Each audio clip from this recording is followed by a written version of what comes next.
दोस्तों, रूस के राष्ट्रपति व्लादिमीर पुतिन को हैप्पी न्यू ईयर बोल दिया यूक्रेन ने। मेरा मतलब हमला बोल दिया। इस हमले में किसी के हताहत होने की खबर नहीं है, लेकिन इस हमले के बाद दुनिया तो हिली हुई है।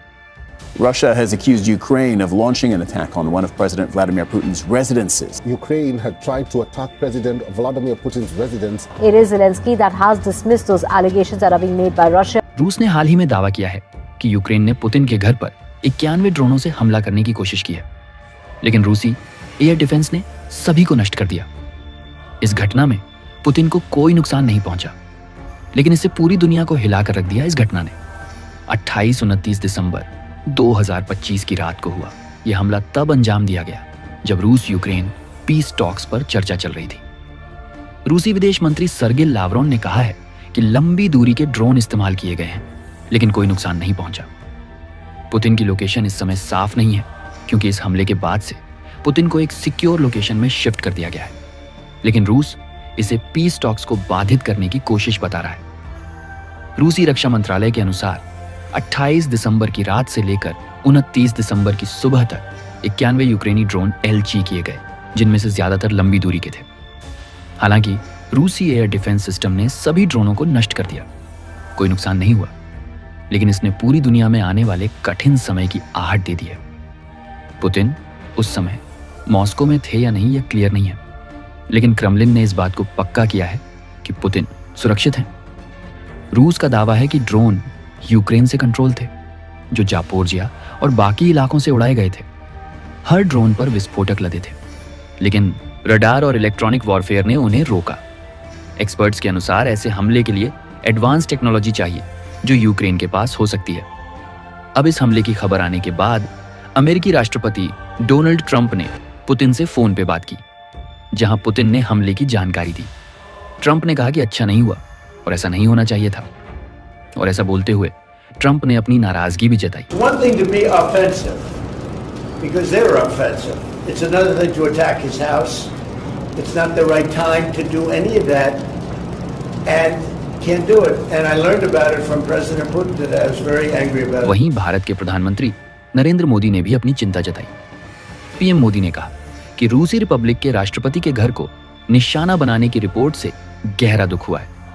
उन्होंने इस मामले को शांति से सुलझाने की भी बात कही, लेकिन यूक्रेन के राष्ट्रपति जेलेंस्की ने इसे रूसी झूठ बताया। अब इस हमले के बाद सबसे पहले तो उस पीस टॉक्स पर असर पड़ेगा, जो रशिया और यूक्रेन के बीच 3 साल बाद होने वाला था।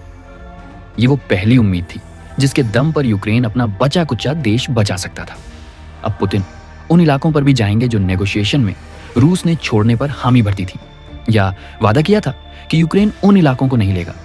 साफ है कि इस इंसिडेंट के बाद से रशिया और यूक्रेन टेंशन और बढ़ सकता है।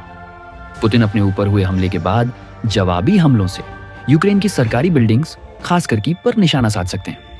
रूसी विदेश मंत्री लावरोव ने टारगेट तय होने की बात भी कही है। इसके साथ ही पीस टॉक्स की अगली शर्तें भी रूस की सरकार और हार्ड कर सकती है, डिफिकल्ट कर सकती है, और अपने मिलिट्री ऑपरेशंस भी तेज कर सकती है यूक्रेन के अलग अलग इलाकों में। ट्रंप से फोन पर बात के बाद रूस पीस टॉक्स पर पुनर्विचार कर रहा है, जहां 15 साल की सुरक्षा गारंटी पर सहमति बनी थी। इससे यूक्रेन को डोनबास जापोरिजिया में ज्यादा रियायतें देनी पड़ सकती हैं। कई एक्सपर्ट्स ये कहते हैं कि जेलेंस्की को अब पर्दे के पीछे से चीन चला रहा है। दरअसल चीन के पास इसके अपने फायदे हैं। सबसे पहले तो रशिया के और नजदीक आने का वो मौका ढूंढ रहा है। एक कॉमन कम्युनिस्ट देश होने के नाते चीन और रूस आइडियोलॉजिकल लेवल पर ऑलमोस्ट सेम पेज पर है। रूस पहले से ही चीन पर आर्थिक रूप से निर्भर है, और यह मामला मॉस्को को और कमजोर करेगा, जिससे बीजिंग को सस्ते रिसोर्सेज और बाजार मिलेंगे।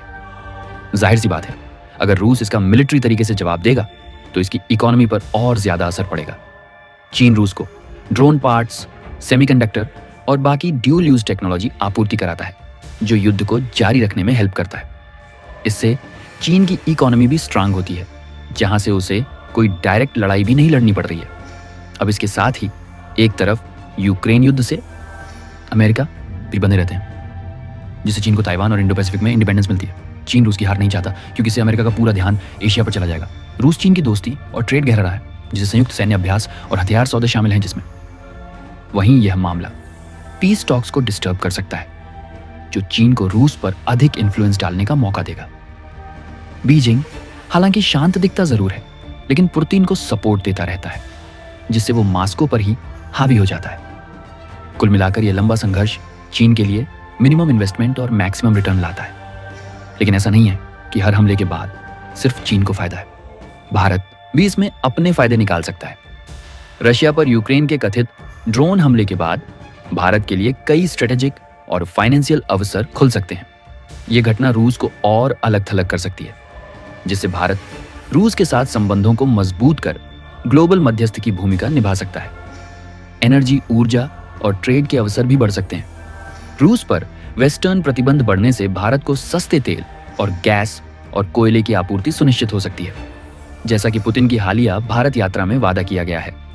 रूस भारत को लगातार फ्रूट सप्लाई देगा, जो ऑप्शनल बाजार की तलाश में है। इससे भारत की एनर्जी सिक्योरिटी भी स्ट्रांग होगी। वहीं डिफेंस कोऑर्डिनेशन में भी मजबूती देखने को मिल सकती है। अगर रूस यूक्रेन पर हमला करता है तो रूस के हथियार प्रोडक्शन कैपेसिटी पर असर पड़ सकता है। यहाँ भारत के साथ उसे मिलकर लिए जा रहे प्रोडक्शन काम आएंगे और रिसर्च के लिए भी भारत को रूस के साथ बड़ी अपॉर्चुनिटी मिल सकती है। इस हमले के बाद अब बहुत कुछ दांव पर है। देखना यह है कि यहाँ से भारत आगे क्या करेगा और रूस कौन सी करवट लेने वाला है। आपको क्या लगता है? जेलेंस्की कह रहे हैं कि रूस झूठ बोल रहा है, पर रूस कह रहा है कि ये उनके राष्ट्रपति पर, उनके घर पर एक हमला है। आपको किस बात में सच्चाई लगती है? कमेंट करके बताना। चैनल को भी सब्सक्राइब करके जाना। जल्दी मिलते हैं। जय हिंद।